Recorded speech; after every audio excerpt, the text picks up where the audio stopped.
This is it. This is what you've been working for. Selamat datang di What's Mojo Indonesia. Dan hari ini kita akan menghitung mundur pilihan kami untuk 10 rahasia dan tips dari dunia perbankan yang belum kamu ketahui. You control everything. I'm wondering what this fee on my account is. I can't really talk about that. From a financial standpoint, you are now in heaven. Hitungan mundur kami termasuk bank dapat mengatur ulang transaksi kamu, bank bisa diajak bermusyawarah, sedikit utang yang terkadang bisa bermanfaat, dan banyak lagi. Nomor 10, jangan mengambil produk asuransi. All right, and what is the reason you're requesting a loan today? Wait for it. Gasoline. Excuse me? Don't rush me. Don't rush him. Thank you, I feel rushed. Kami mengerti, mengambil pinjaman atau kredit dari bank bisa jadi hal yang menakutkan. Seringkali, bank akan menawarkan asuransi pada pinjaman yang menjadikannya sebagai bentuk perlindungan jika kamu mengalami hal buruk hingga sulit membayar tunggakan. Hey, what may I do for you? We want to take out a hefty loan. Of course. Do you have an account with us? And how? What is your account number? Sayangnya, terkadang ada hal tersembunyi di balik rencana asuransi tersebut. Hal ini jarang sekali menguntungkan peminjam, yang berarti bank dapat menagih sebagian dari utang kamu sekalipun kamu sudah membayar biaya asuransi. That is the deal. Jadi, pastikan kamu membaca kontrak pengajuan tersebut dengan seksama. Nomor 9, bank dapat mengatur ulang transaksi kamu.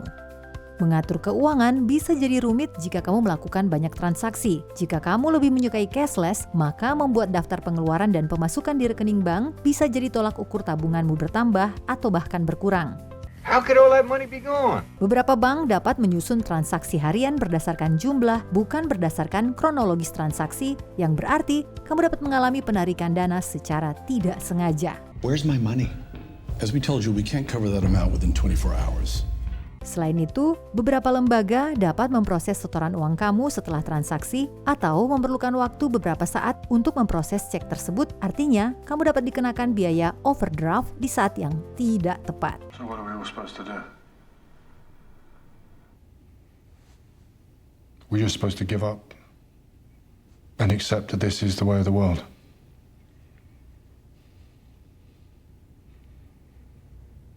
I'm not gonna do that. Nomor 8, punya sedikit utang bisa bermanfaat. Bank menghasilkan uang dari pinjaman dan utang, tapi kamu tidak perlu punya banyak utang. Bagaimanapun, punya banyak utang bukanlah ide yang bagus. Tony, I'm sorry. I'm just having some bad luck. Just got worse. Namun, tidak mempunyai riwayat utang bisa merugikan juga, terutama saat mengajukan pinjaman ke bank. Penting bagi pihak bank untuk mengetahui bahwa kamu dapat dipercaya dan punya riwayat pembayaran yang lancar. Lannister always pays his debts. Langkah awal bagi nasabah pemula yaitu menggunakan cicilan yang terjangkau di tempat belanja kesayangan kamu. Dengan begitu, kamu bisa mendapatkan poin kredit tanpa khawatir terlilit utang yang besar. You control the debt. You control everything. Nomor 7, uang tunai adalah raja.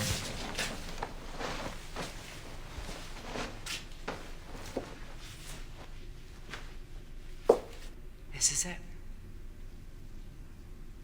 This is what you've been working for. Pernahkah kamu pergi ke restoran atau toko yang hanya menerima uang tunai? Mungkin terdengar aneh di era digital saat ini, namun ada alasan kuat. Para pengusaha dikenakan biaya pada transaksi dengan kartu kredit atau debit, termasuk pengembalian uang dan bahkan salah gesek kartu. Jadi, kamu tahu alasan mereka menghindari pembayaran dengan uang elektronik. Di sisi lain, beberapa bank atau penyedia jasa keuangan juga membebankan sejumlah biaya kepada para nasabahnya saat menggunakan kartu sebagai debit daripada kredit. Meskipun jumlahnya terbilang kecil, tidak ada salahnya untuk membaca keterangannya dengan teliti. Jangan sampai saldomu terganggu. Nomor 6, beritahu bank tentang rencana liburanmu. Sebagian besar dari kita senang berlibur dan seringkali kegembiraan tersebut membuat kita lupa dengan sesuatu yang sebenarnya sangat penting. Pastikan kamu memberitahu bank atau perusahaan penyedia kartu kredit terlebih dahulu saat berencana untuk berlibur ke luar negeri. Jika tidak, bersiaplah untuk dikenakan banyak biaya transaksi kartu kredit atau debit saat berada di luar negeri. anggap saja seperti roaming pada paket telepon seluler. Sangat mahal dan sebaiknya dihindari. Bawalah uang tunai atau hubungi bank dan pelajari opsi yang tersedia. Nomor 5, nilai tukar mata uang asing. Berbicara tentang uang tunai, poin berikutnya dalam daftar kami adalah sesuatu yang harus kamu pikirkan sebelum dan sesudah berlibur di luar negeri.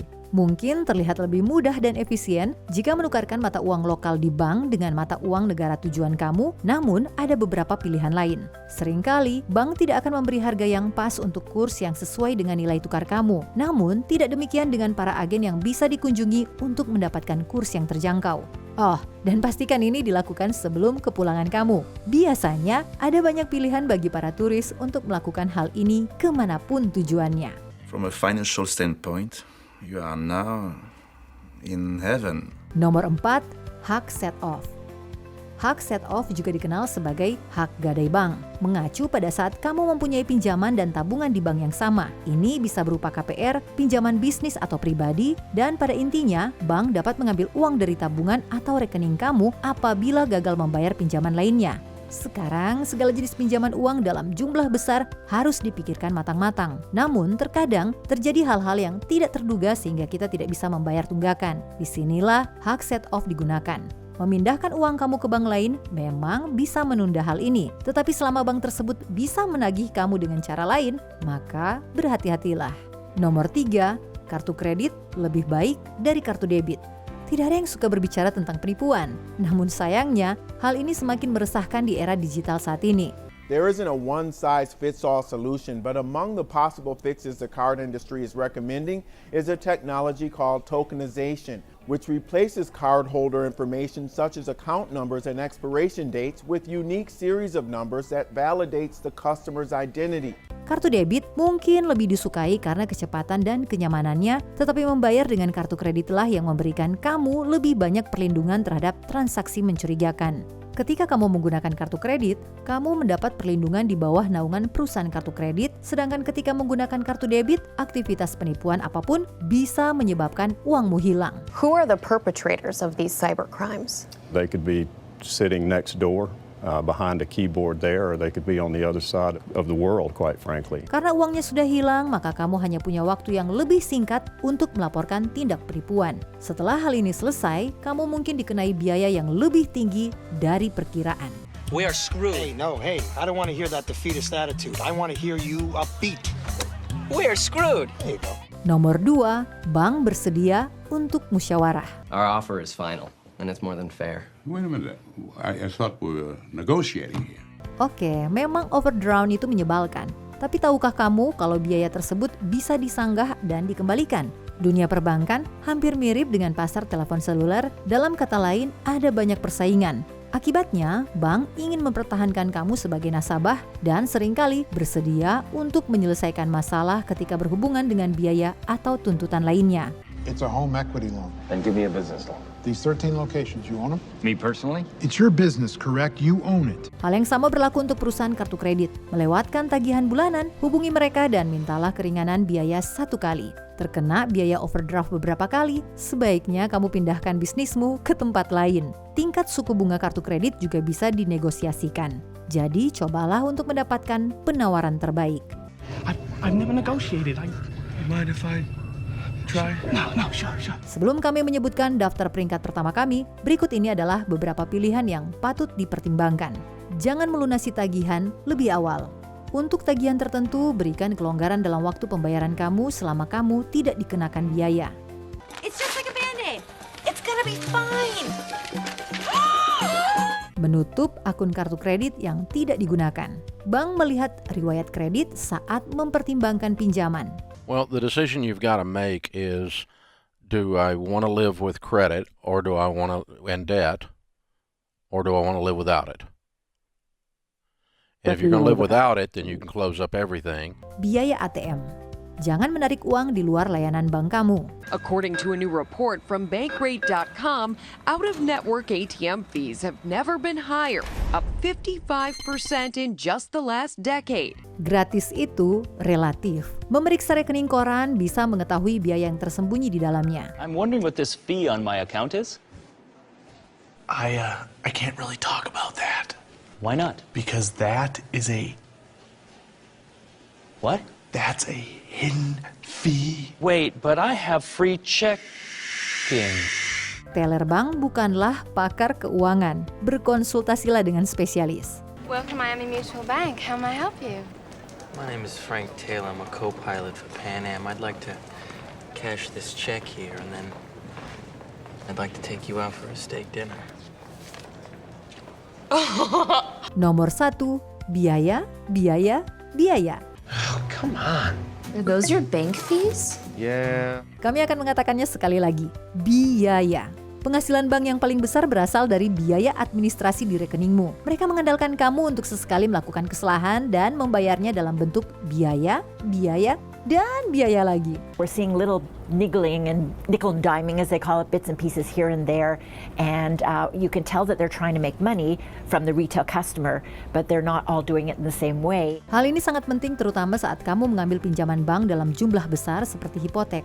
Biaya hipotek seringkali tersembunyi di dalam tulisan kecil pada kontrak perbankan, jadi sangat penting untuk menelaah secara seksama dan memahami konsekuensinya. Now, here's another example. This bank statement is for a custodial savings account for the son of a colleague. At the start of the quarter, it had $192 in it. But as you can see, there was a string of withdrawals made by Chase Bank. Hal yang sama berlaku untuk rekening koran. Pastikan free account ini tidak memberatkan kamu dengan biaya servis yang tinggi setiap bulannya dan bersiaplah menjadi seorang nasabah yang bijak. Isn't that my money? This is mine. What? It's my fee pile, non-ATM fee. That makes no sense. Oh, customer service issue. That's a fee. Apakah kamu setuju dengan pilihan kami? Cek juga video lainnya dari WatchMojo Indonesia. Jangan lupa subscribe dan tekan tombol bel untuk mendapatkan notifikasi tentang video terbaru kami.